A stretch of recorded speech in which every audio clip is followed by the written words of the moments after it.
Hey, what's up guys? You're watching Theo Joe Tech, and today, I know I'm late, but I thought I'd talk about the Apple event that was last week. I was on vacation, so I didn't have all my equipment with me, so forgive me for being about a week late, but I thought I'd make a video regardless in case you guys are interested.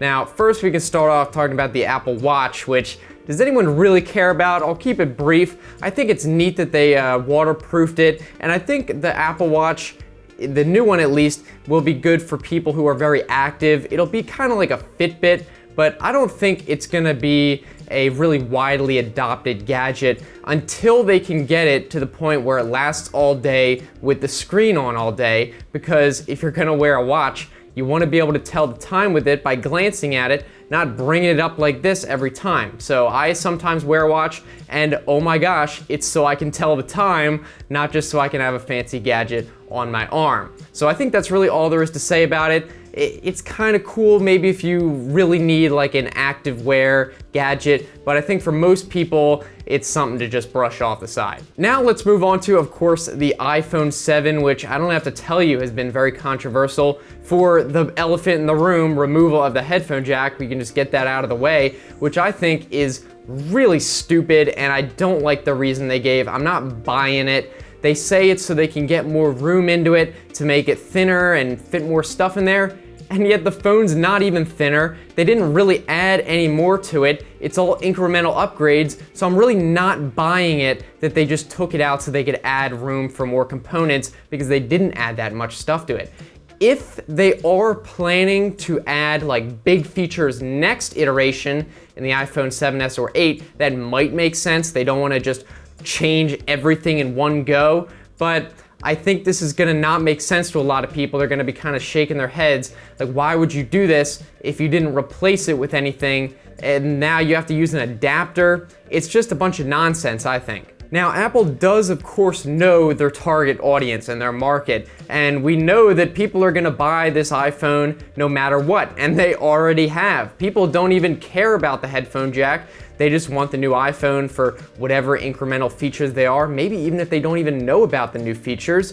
And you know what, that's fine. If they wanna buy the new iPhone, that's totally fine. It's totally possible that a lot of people don't even use their headphone jack. I'll be honest, I use it very rarely, but there are times where I will need to use it, and I'm definitely not going to have the adapter with me because of how less often I use it, but that doesn't mean that I'll need it in those instances. Actually, Apple did even say that they predicted that the iPhone 7 would sell out, and I know that for many models it did, but I'm sure it didn't fully sell out because Apple has an idea of how many they're gonna sell and produced it accordingly. But that goes to show that maybe even among all this controversy, not that many people care as you might think. As for my opinion, I think you guys probably figured this one out, but I think it was stupid for them to remove the headphone jack, especially considering they didn't even add any new killer features. You know, we're still missing wireless charging. We're not even having fast charging, I don't think.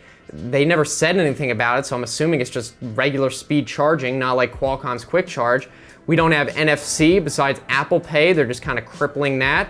You know, we don't have an OLED screen. The battery's the same size. They definitely would have said if they increased it, they say better battery life, but it's probably the same size. So what did they really add with this extra space that they claim to have gotten from removing the jack? Really nothing. And you can't tell me that most people are gonna wanna buy wireless headphones that you have to recharge every 5 hours and not even be able to listen to anything while they're charging. Meanwhile, if you're listening to wired headphones, you can't charge your phone. So if you're in the car, you wanna listen to, music while charging the phone on a long road trip, can't do any of that with the adapter. It's just a bunch of nonsense. Now, to be fair, they did add a couple features that I think are really cool, such as the dual rear camera. So you don't have to use the terrible digital zoom that all phone cameras have. They actually have a real zoom camera using that secondary camera, so you can take a longer shot without having to use the crappy digital zoom. So that's neat.